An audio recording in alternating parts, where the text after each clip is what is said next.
بسم اللہ الرحمن الرحیم۔ السلام علیکم۔ آج ہم بات کریں گے 3 اہم کیسز کے حوالے سے۔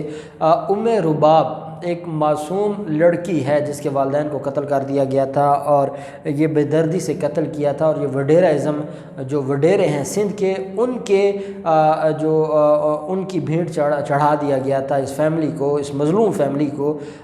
وہ اب بلاول زرداری سے، جو کہ ہیومن رائٹس کمیٹی کے چیئرمین ہیں اور اپنے آپ کو بڑا چیمپئن سمجھتے ہیں انسانی حقوق کا، وہ رباب سے کیوں خوف زدہ ہے؟ بلاول زرداری کیوں نہیں ملنا چاہتا؟ کیوں نہیں اس کو میٹنگ میں آنے دیتے؟ کیوں رباب اور ان کی فیملی کا جو کیس ہے وہ کسی میٹنگ کا ایجنڈا ہو تو بلاول زرداری اس ایجنڈے میں کیوں نہیں شامل کرنا چاہتے؟ بڑی اہم تفصیلات ہیں۔ ساتھ ہم بات کریں گے جو جعلی شناختی کارڈ کیس تھا، اس میں تحقیقات میں بڑی اہم پیش رفت ہوئی ہیں، وہ بھی میں آپ کے ساتھ شیئر کروں گا۔ اس کے علاوہ ہم بات کریں گے الیکشن کمیشن آف پاکستان نے الیکٹرانک ووٹنگ کے حوالے سے جو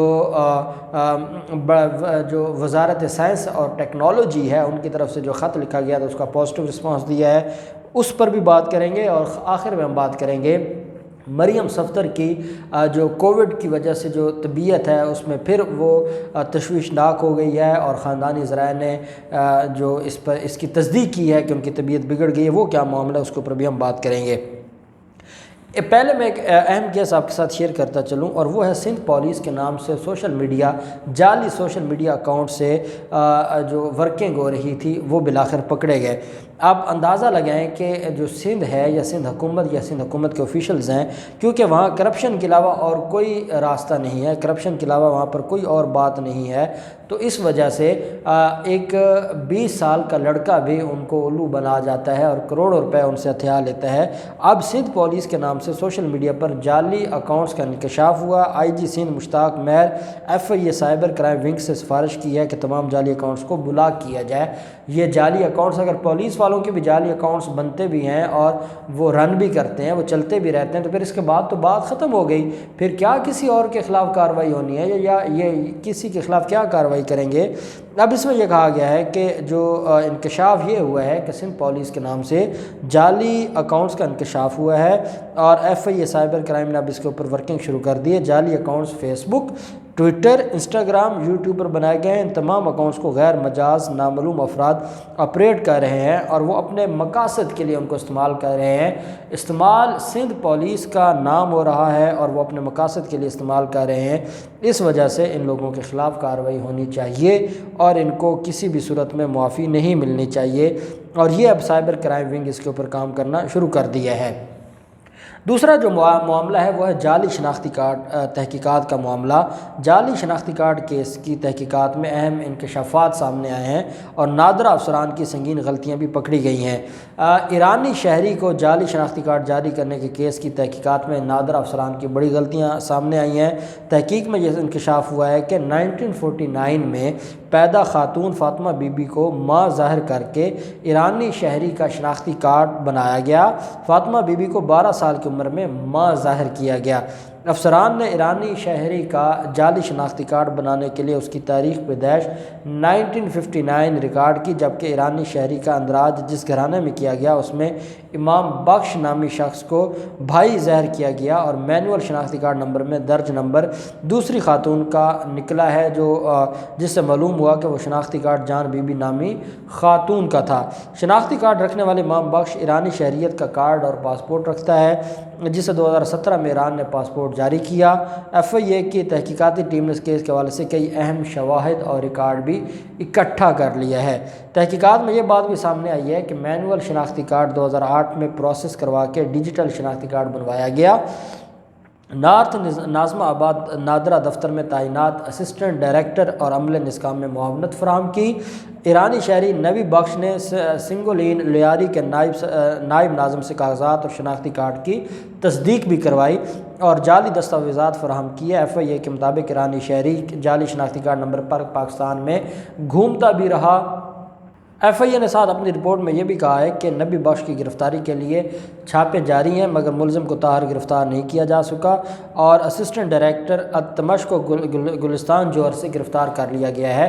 اب یہ جو التمش جوہر ہیں یہ اسسٹنٹ ڈائریکٹر تھے جنہوں نے ایک ایرانی کو شناختی کارڈ بنا کر دیا۔ اب آپ جانتے ہیں کہ یہ جو ایرانی ایجنسیوں کا دھندا ہے یہ عزیر بلوچ کے ذریعے شروع کروایا گیا زرداری خاندان نے۔ ان کے ہمیشہ جب بھی حالات بنے، سعودی عرب کے ساتھ ان کے حالات ٹھیک نہیں ہوتے تھے لیکن ایران کے ساتھ ٹھیک ہوتے تھے۔ اس کی وجہ یہ ہے کہ اب آرمی عدالت نے جو فیصلہ دیا ہے اس کے مطابق جو عزیر بلوچ ہے وہ ایرانی ایجنسیوں کو جو انفارمیشن ہے، جو خفیہ انفارمیشن ہے، وہ ان کو سیل کرنے میں ملوث رہا ہے، اور یہ سارے کا سارا معاملہ اس بات کی یقین دہانی کرواتا ہے کہ اس کے پیچھے بھی زرداری خاندان کا ہاتھ ہے، اور زرداری خاندان ہمیشہ سے ایرانی ایجنسیوں کو سپورٹ کرتا رہا ہے، اور اپنے ملک کے جو نہ صرف راز ہیں بلکہ اہم جو سلامتی کے امور ہیں ان پر بھی وہ سودے بازی کرتا رہا ہے۔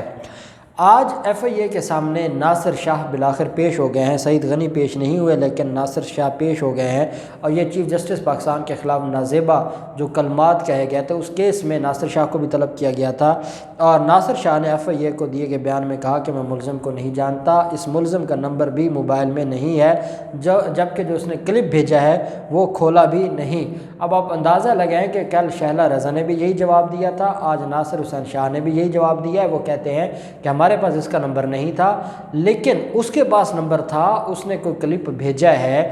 اگر کوئی شخص وہ بائی دا وے کوئی گفتگو کر رہا تھا، تقریر کر رہا تھا، اس میں اس نے کوئی بات کر دی تو وہ الگ بات ہے۔ یہ ہے کہ اس نے ویڈیو بنائی، پھر اس کا کلپ اس نے بنا کر سارے لوگوں کو بھیجا، اس کا مطلب ہے کہ کوئی معاملہ پری پلان تھا۔ FIA حکام کا کہنا ہے کہ دیگر طلب کیے گئے اراکین اسمبلی کو دوبارہ بلایا جائے گا، عشورہ کے بعد ان کو اسلام آباد میں طلب کیا جائے گا، اور ان سے جو انویسٹیگیشن ہے وہ کمپلیٹ کی جائے گی، اور پھر ہم اس معاملے کو منطقی انجام تک پہنچیں گے کہ آیا ان کا جو کردار بنتا ہے یا نہیں بنتا۔ رباب جو کہ ایک لڑکی ہے اور وہ وکیل بھی ہے، رباب ایڈوکیٹ، اس نے اپنا کیس خود لڑ رہی ہے، اور آپ کو یاد ہوگا وہ بغیر ننگے پاؤں عدالت آتی تھی انصاف لینے کے لیے، اور پھر ہمارے جو چیف جسٹس صاحب ہیں انہوں نے شفقت کی اور یہ معاملہ خیر آگے چل پڑا۔ اس میں پیپلز پارٹی قاتلوں کی پشت پناہی کر رہی ہے۔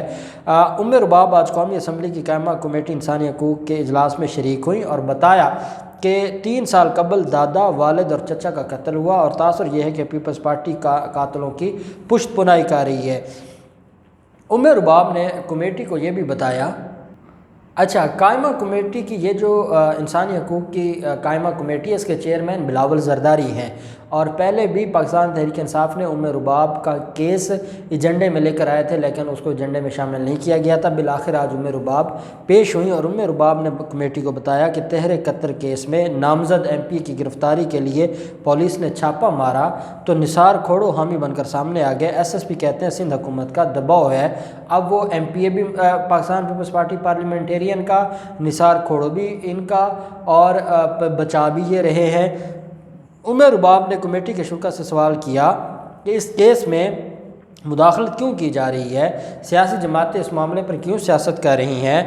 بلاول بھٹو جو کہ اس قائمہ کمیٹی کے چیئرمین ہیں، امید ہیں کہ وہ نوٹس لیں گے اور مجھے انصاف دلوائیں گے، اور بلاول زرداری نے آج سامنا نہیں کیا، اور بلاول زرداری چھپ گئے، اور ایک جو نہتی لڑکی ہے اس سے خوف زدہ ہو گئے۔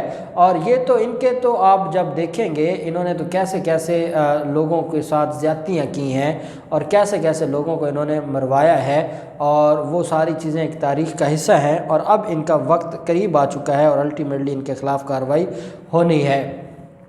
الیکشن کمیشن آف پاکستان نے الیکٹرانک ووٹنگ کے حوالے سے جو ان کو جو وزارت سائنس اینڈ ٹیکنالوجی ہے ان کی طرف سے ایک دعوت نامہ بھیجا گیا تھا کہ آپ آ کر جو الیکٹرانک ووٹنگ مشینز ہیں ان کا ملاحظہ کریں، ان کو چیک کریں، تو الیکشن کمیشن نے وہ دعوت قبول کر لی ہے، اور 17 اگست 11 بجے دن وہ EVM ڈیمو کا جائزہ لیں گے، اور الیکشن کمیشن نے کہا ہے کہ ہم اس معاملے میں دیکھیں گے اگر تو وہ چیز جو ہے وہ قانون کے مطابق اور بالکل ٹھیک ہوگی تو ہم اس معاملے میں حکومت کے ساتھ ہیں، اور یہ سب سے بڑی رکاوٹ ہے میں سمجھتا ہوں کہ جو اپوزیشن کے لیے کہ الیکشن کمیشن یا چیف الیکشن کمشنر چلے جاتے ہیں اور وہ نہ صرف اس مشین کا جائزہ لیتے ہیں بلکہ اس معاملے پر وہ سپورٹ کرتے ہیں حکومت کو، تو پھر اپوزیشن کے لیے معاملات خراب ہو جائیں گے۔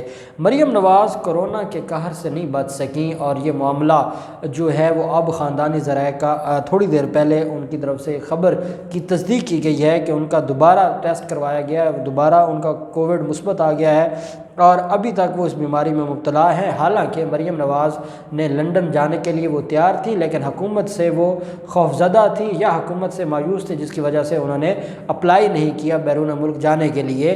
حقیقت یہ ہے کہ وہ تو خود کووڈ کا شکار ہیں اور وہ اسلام آباد ہائی کورٹ میں کیس میں بھی پیش نہیں ہو رہی کووڈ کی وجہ سے، لیکن یہاں پر مریم صفدر کی اپنی حالت یہ ہے کہ دوبارہ ان کا جو کووڈ ہے وہ پازیٹیو آ گیا ہے، اور ذرائع کا یہ بھی کہنا ہے کہ مریم صفدر نے نہ پراپر آرام کیا ہے نہ ٹریٹمنٹ کروائی ہے۔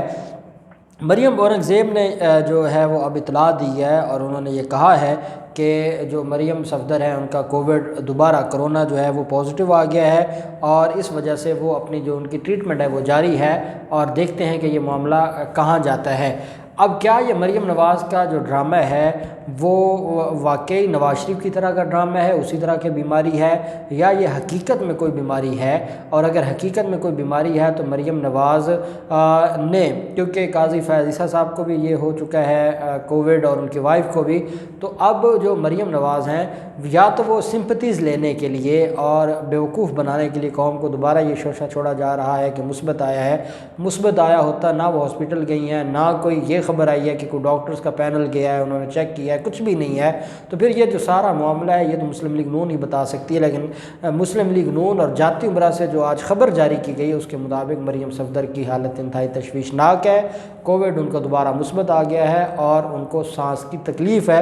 اب دیکھتے ہیں کہاں تک یہ معاملہ جاتا ہے، اور باقی سارے کیسز میں بھی جو بھی تفصیلات ہوں گی آپ کے ساتھ شیئر کرتے رہیں گے۔ اللہ پاک پاکستان کا حامی و ناصر ہو۔ بہت شکریہ۔ اللہ حافظ۔ پاکستان زندہ باد۔